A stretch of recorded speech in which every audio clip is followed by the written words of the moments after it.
Good morning सभी विद्यार्थियों को मेरी तरफ से ढेर सारी शुभकामनाएं चैनल देखने के लिए।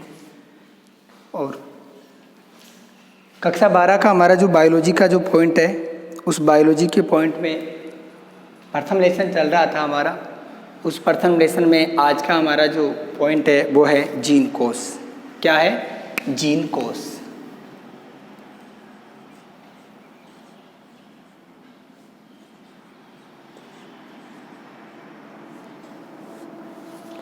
जनन द्रव्य है हमारा पॉइंट। उस जनन द्रव्य में हमारा जो पॉइंट चल रहा है वो क्या है? जीन कोश। देखो सीधी सी बात है, यहाँ नाम से ही पता चल रहा है कि जीनों का समूह है, यानी खूब सारे जीन हैं। उन जीनों का जो हमारे पास समूह होता है उस समूह को हम क्या बोलते हैं? जीन कोश। क्या बोलते हैं? जीन कोश। हमारे पास जितनी भी पादप प्रजातियां, ठीक है, यानी वे सभी पादप जातियां जिनमें आपस में क्या किया जा सकता है? संकरण करवाया जा सकता है। क्या? संकरण करवाया जा सकता है। और संकरण किया जाता है उन प्रजातियों में उपस्थित जो जीन होते हैं, उन जीन के समूह को हम क्या बोलते हैं? जीन कोश। ठीक है, तो वे सभी, इसमें लिखो परिभाषा में, वे सभी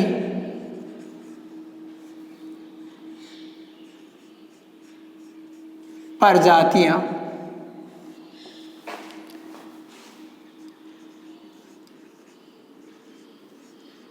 जिनके मध्य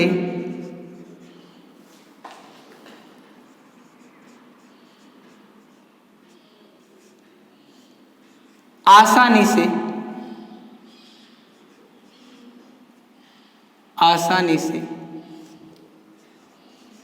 संकरण की क्रिया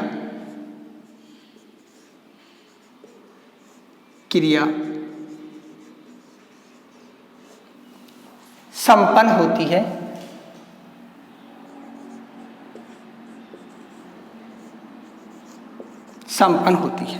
समझ गए? यानी हम आपस में क्या है, दो प्रजाति हैं, दोनों प्रजातियों के मध्य हम संकरण करवा सकते हैं। ठीक है, उन प्रजातियों में उपस्थित जीन क्रिया संपन्न होती है।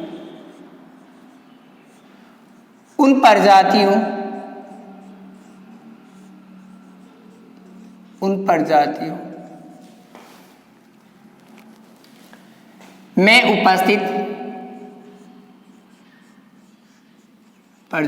में उपस्थित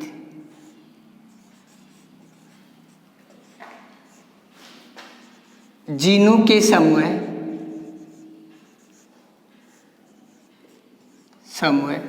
को क्या कहते हैं? जीन कोश। समूह को जीन कोश कहा जाता है।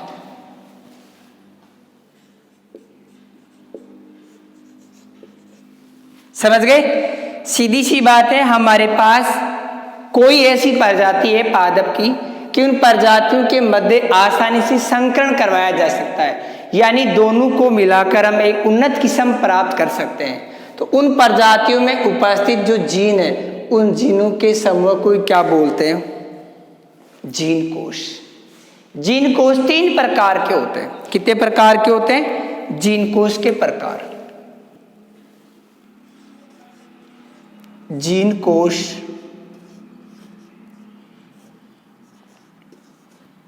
के प्रकार। जीन कोश 3 प्रकार के होते हैं। पहला हमारे पास इसका जो भाग है वो है प्राथमिक जीन कोश। कौन सा है? प्राथमिक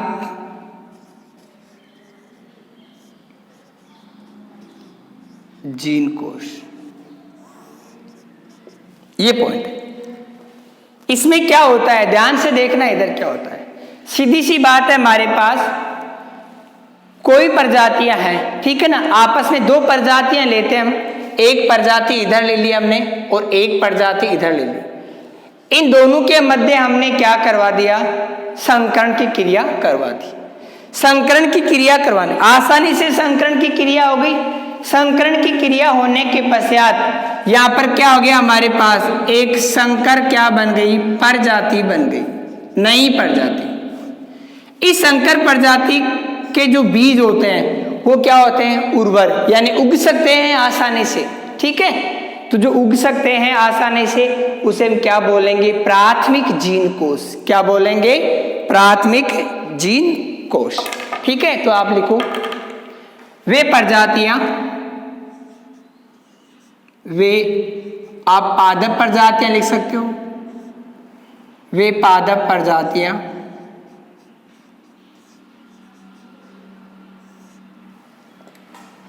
जिनके मध्य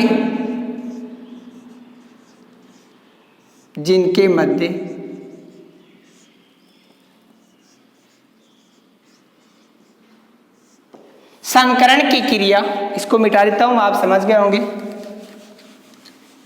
जिनके मध्य संकरण की क्रिया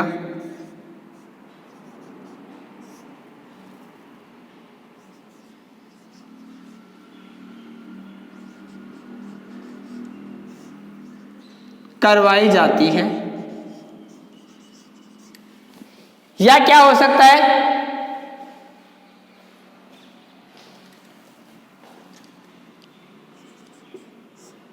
या संकरण की क्रिया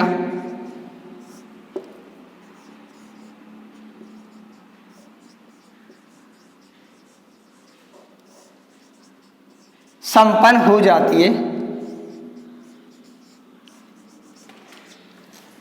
तो उसे हम क्या कहते हैं? प्राथमिक जीन कोश। सीधी सी बात है, वे प्रजातियां जिनके मध्य सफलता से या आसानी से क्या हो सकता है? संकरण की क्रिया संपन्न हो जाती है, उसे हम क्या कहते हैं? प्राथमिक जीन कोश। संपन्न होती है तो उसे प्राथमिक जीन कोश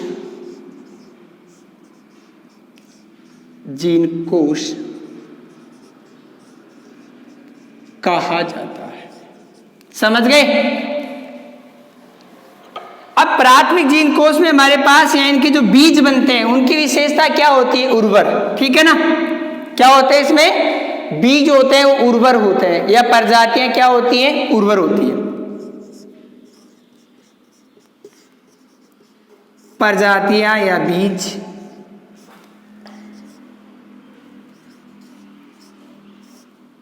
उर्वर होते हैं। उर्वर का मतलब होता है उग सकते हैं, उत्पादन दे सकते हैं। दूसरा हमारे पास इसका जो पॉइंट है वो है द्वितीय जीन कोश। क्या है? द्वितीयक जीन कोश। ध्यान से समझना इसको, थोड़ा सा अजीब सा लगेगा लेकिन बहुत सरल है। हमारे पास ये प्राथमिक जीन कोश है, समझ गए? प्राथमिक जीन कोश की प्रजाति प्राप्त हुई है, इस प्रजाति का संकरण या हम द्वितीय जीन कोश का संकरण प्राथमिक जीन कोश से करवाते हैं। क्या करते हैं? प्राथमिक जीन कोश से करवाते हैं। तो संकरण में क्या आती है? कठिनाई आती है। संकरण में क्या आती है? कठिनाई आती है। और जो प्रजाति प्राप्त होती है, बीज प्राप्त होते हैं, वो क्या हो सकते हैं? कम उर्वर या फिर बद्धे होते हैं। ठीक है, तो आप क्या लिखोगे? जब द्वितीय, इसमें लिखना है जब द्वितीयक जीन कोश का संकरण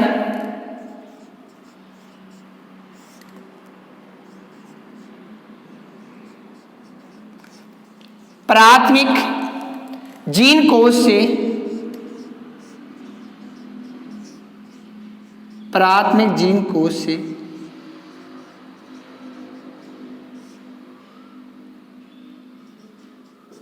करवाया जाता है।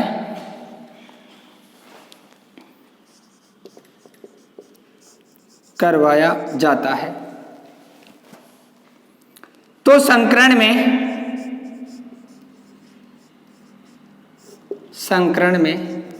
क्या आती है? कठिनाई आती है। संकरण में कठिनाई आती है तो उसे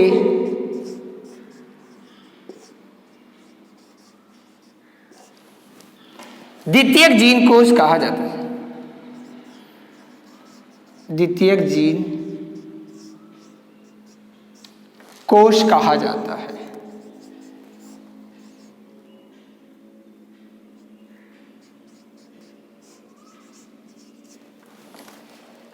समझ गए?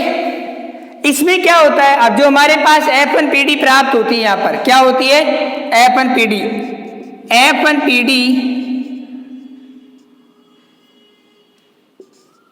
F1PD है हमारे पास। F1PD के बीज क्या होते हैं, कम उर्वर अथवा बद्धे होते हैं। यानी जब द्वितीय जीन कोश का संकरण किससे करवाते हैं, हम प्राथमिक जीन कोश से करवा देते हैं और संकरण में कठिनाई आती है तो उसे हम क्या बोलते हैं, द्वितीय जीन कोश। द्वितीय जीन कोश के समय हमें जो F1PD प्राप्त हुई है, ये F1PD कैसी होती है, बद्धे होती है, या इनके बीज क्या होते हैं, कम उर्वरक होते हैं, यानी इन्हें आसानी से उगाया नहीं जा सकता, या फिर ये क्या हो सकते हैं, बद्धे बिल्कुल भी नहीं उग सकते। ठीक है, ये हमारे पास क्या था इसका। तीसरा हमारा इसका जो पॉइंट आता है वो है, इसको मिटा दूं मैं,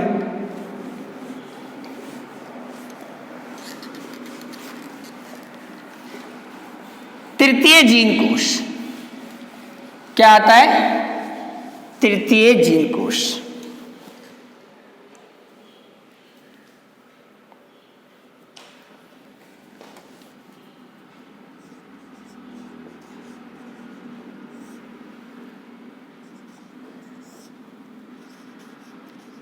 तृतीयक जीन कोश, इसमें क्या होता है, तृतीय जीन कोश का संकरण किससे करवाते हैं, द्वितीय से करवाते हैं। क्या करवाते हैं, द्वितीय से। तो आप लिखो यहां पर, जब तृतीयक जीन कोश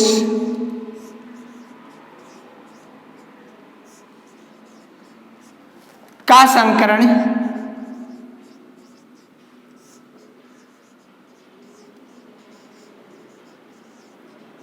द्वितीयक जीन कोश से करवाते हैं, द्वितीय जीन कोश से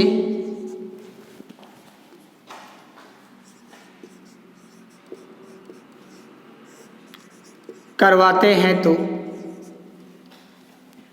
संकरण में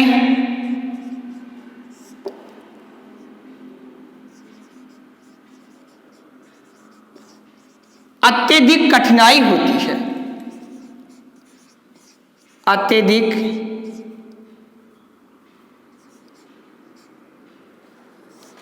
कठिनाई होती है,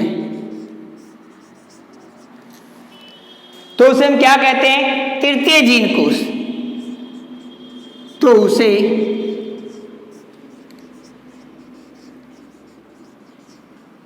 तृतीयक जीन कोश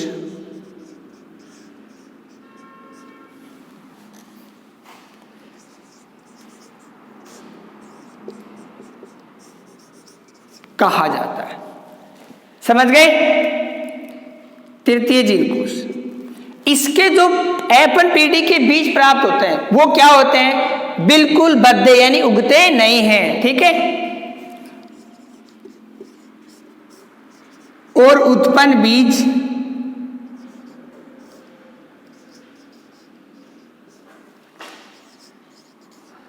पूर्णतया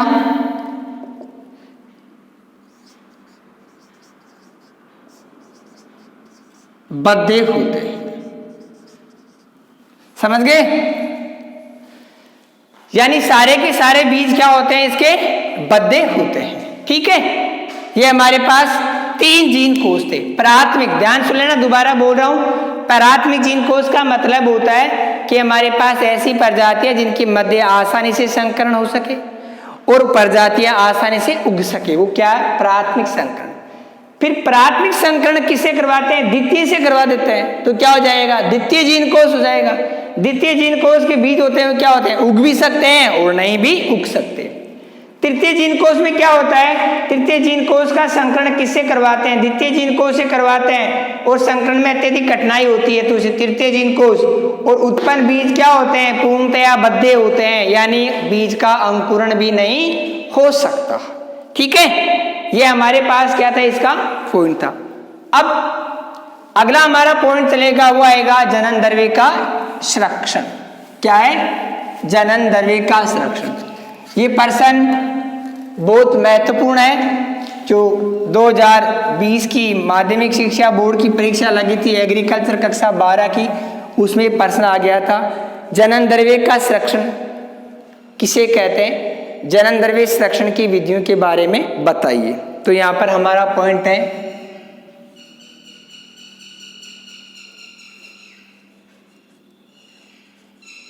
जनन द्रव्य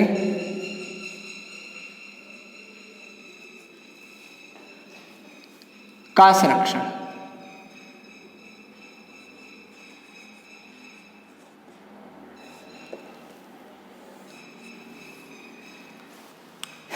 सीधी सी बात है, संरक्षण का संग्रह का मतलब होता है सुरक्षा प्रदान करना। हम ऐसा क्या करें कि जिससे जनन द्रव्य को हम आसानी से क्या कर सकते हैं? सुरक्षित कर सकते हैं। लंबी अवधि तक किसी भी पादप या जंतु होता है, उस जंतु के डीएनए को हम, उसकी कोशिका को, पादप के शीर्षक भाग परों को, ठीक है, जीनों को या अन्य पादप का कोई भाग है, उनको सुरक्षित रखने की जो विधि होती है उसे हम क्या कहते हैं? जनन द्रव्य संरक्षण। ठीक है, लिखो, वह तकनीकी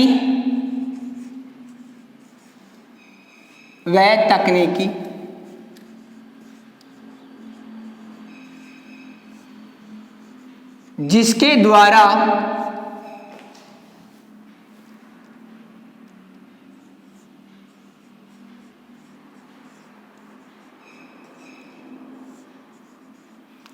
प्रजातियों के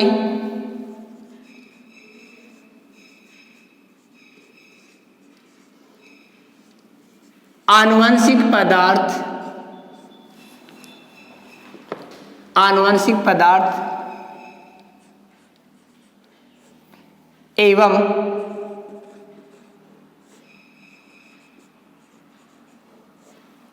जनन द्रव्य को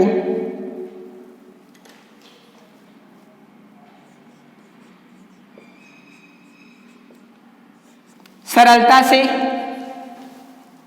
या आसानी से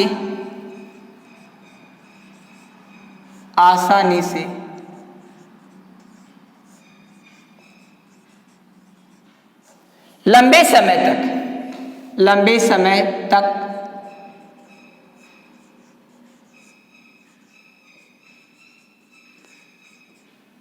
सुरक्षित रखा जाता है,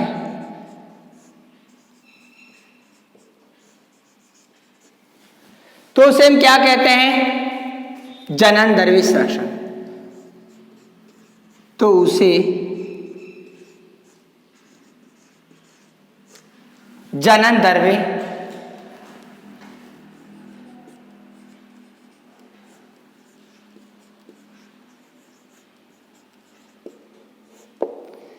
संरक्षण कहा जाता है।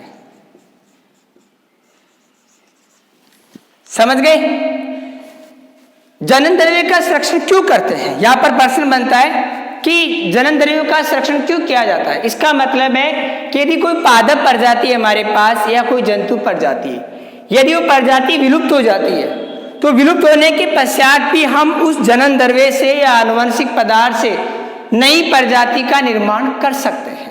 तो उसे हम क्या कहते हैं? इसलिए हम क्या करते हैं? जनन द्रव्य का संरक्षण। जैसे मैं यहाँ बताऊं कि हमारे पास किसी पादप की कोशिका है उस कोशिका को उत्तक संवर्धन तकनीकी के द्वारा क्या कर सकते हैं, एक नए पादप का निर्माण कर सकते हैं। दूसरे लेसन में पढ़ेंगे हम लोग ये बात, ठीक है। तो जनन द्रव्य का संरक्षण क्यों करते हैं, क्योंकि जनन द्रव्य का संरक्षण करने से हम विलुप्त होने वाली प्रजातियों का भी पुनर्निर्माण कर सकते हैं, वांछित गुण वाली फसलें तैयार कर सकते हैं, उन्नत किस्में तैयार कर सकते हैं, ठीक है।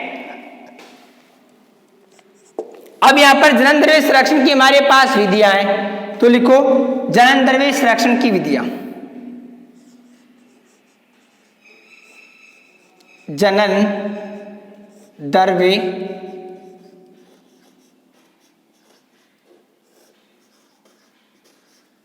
संरक्षण की विधियां दो हैं। पहली का नाम है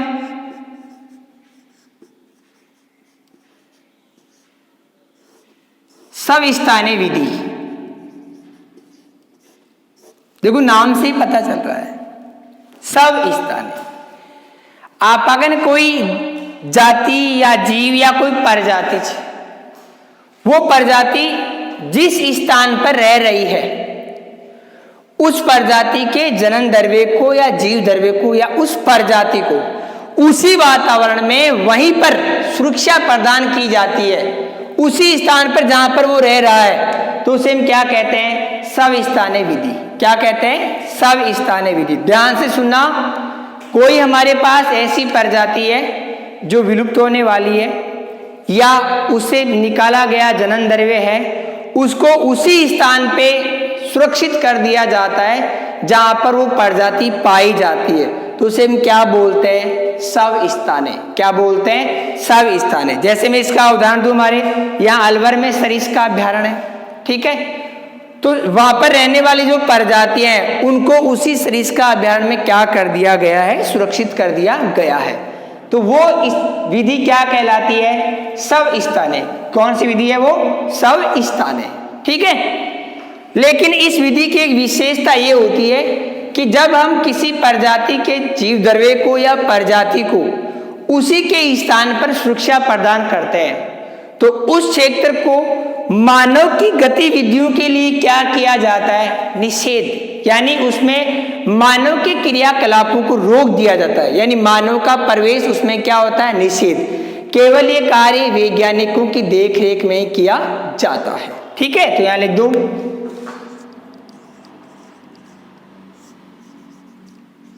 जनन द्रव्य की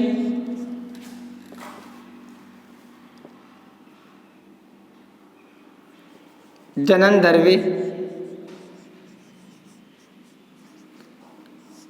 संरक्षण की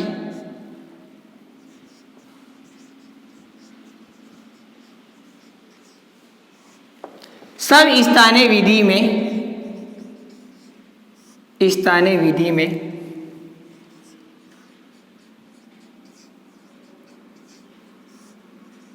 प्रजातियों के जनन द्रव्य को एवं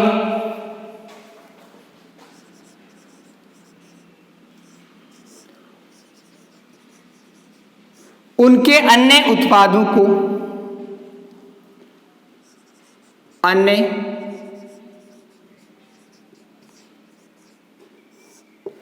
आनुवंशिक घटकों को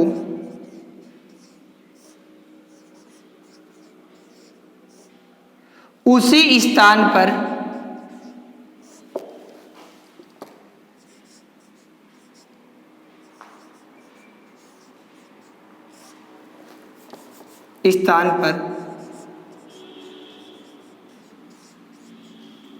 सुरक्षित किया जाता है,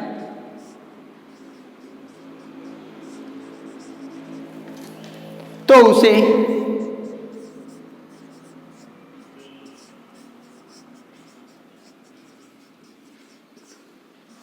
सविस्थानीय विधि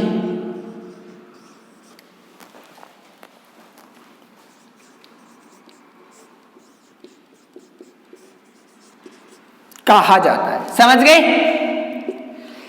बस विशेषता यह है कि इस स्थल को, ठीक है ना, सविस्थानीय स्थल को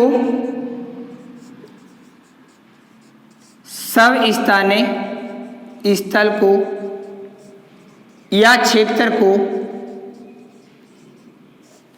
मानव गतिविधियों से अलग रखा जाता है।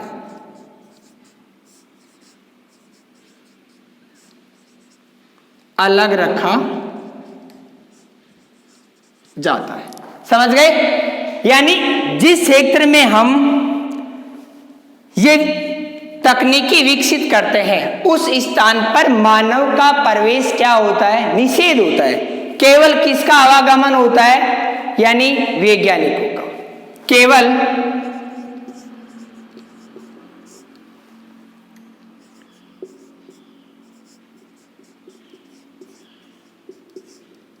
वैज्ञानिकों का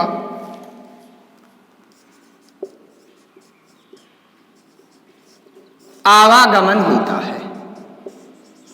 यानी इस क्षेत्र में जो भी व्यक्ति काम करते हैं वहां पर उनका ही क्या रहता है? वहां पर आवागमन रहता है। ठीक है, ये हमारे पास क्या आ गई? इसकी विधि आ गई है स्वस्थानीय विधि।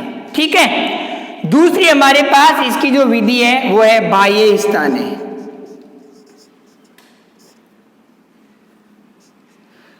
बाह्य स्थानीय नाम से ही पता चल रहा है, समझ गए होंगे।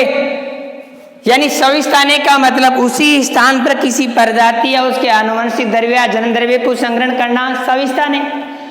और किसी प्रजाति या पादप प्रजाति या जंतु प्रजाति है उसके जन्म द्रव्य को उस स्थान से ले जा करके यानी किसी दूसरे स्थान पर क्या किया जाता है? सुरक्षित किया जाता है। ठीक है, उचित देख रेख की जाती है तो उसे हम क्या बोलते हैं? बाह्य स्थानीय। क्या बोलते हैं? बाह्य स्थानीय।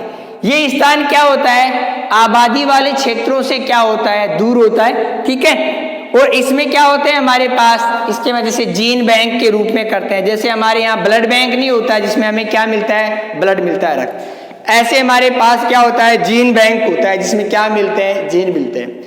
पादप के अंग मिलते हैं, पादप अंग बैंक होता है उसमें पादप के अंग मिलते हैं। ठीक है, ऐसे हमारे पास क्या होता है? डीएनए बैंक होता है उसमें डीएनए मिलता है। आरएनए बैंक होता है उसमें आरएनए मिलता है।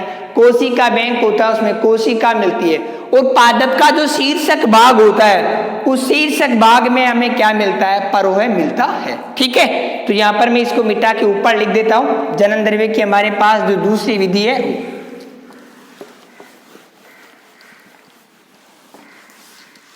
कौन सी विधि है हमारे पास? जन्म द्रव्य संरक्षण की दूसरी विधि का नाम है हमारे पास क्या? बाह्य स्थानीय विधि।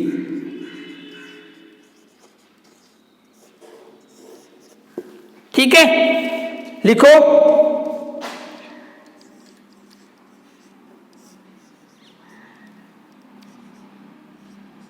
जन्म द्रव्य संरक्षण की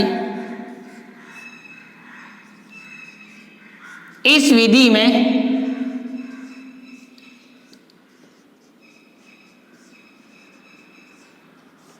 प्रजातियों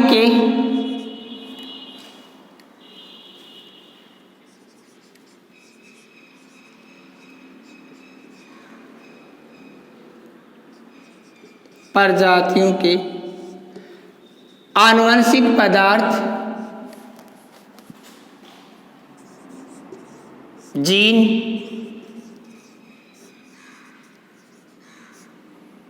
एवं जन्म द्रव्य को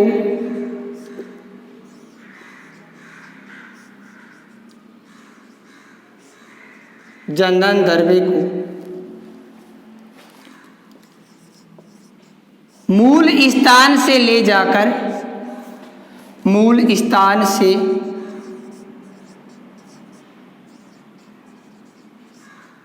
जाकर मानव या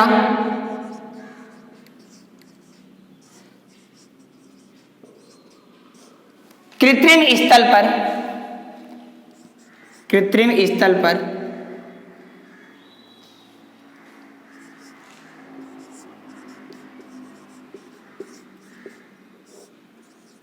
सुरक्षित किया जाता है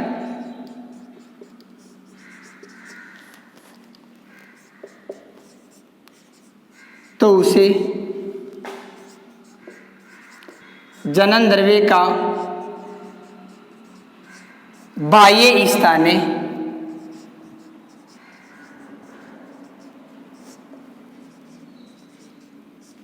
संरक्षण कहा जाता है। संरक्षण कहा जाता है। ठीक है, ये स्थल क्या होता है? इस स्थल में हम इसके भाग बताऊं तो किस किस रूप में कर सकते हैं हम बाह्य स्थाने में रूप में? तो यहां पर हमारे पास आता है जीन बैंक, किसके रूप में कर सकते हैं? जीन बैंक के रूप में कर सकते हैं, जीनू का बैंक। दूसरा है पादप अंग, क्या कर सकते हैं? पादप अंग बैंक। तीसरा है हमारे पास कोशिका या उत्तक बैंक, कोशिका या उत्तक बैंक। ठीक है, इसके अलावा हमारे पास आता है परोह बैंक। क्या आता है? चौथा परोह बैंक। ध्यान रखना, इसकी मैं एक विशेषता बता रहा हूं। पादप का जो शीर्षक भाग होता है उस शीर्षक भाग को हम क्या बोलते हैं? परोह भाग बोलते हैं। और इस परोह भाग के द्वारा विषाणु मुक्त पादप प्राप्त किया है। ये बहुत मोस्ट प्रश्न है कि पादप का वह कौन सा भाग है जिसके द्वारा विषाणु मुक्त पादप तैयार किए जाते हैं, यानी उन पादपों के विषाणु से जनित कोई भी रोग नहीं होता है। तो कौन से भाग से तैयार होते हैं? पादप के परोह या शीर्षक भाग से तैयार होते हैं। इसके अलावा हमारे पास बैंक है, वो है डीएनए बैंक है, डीएनए बैंक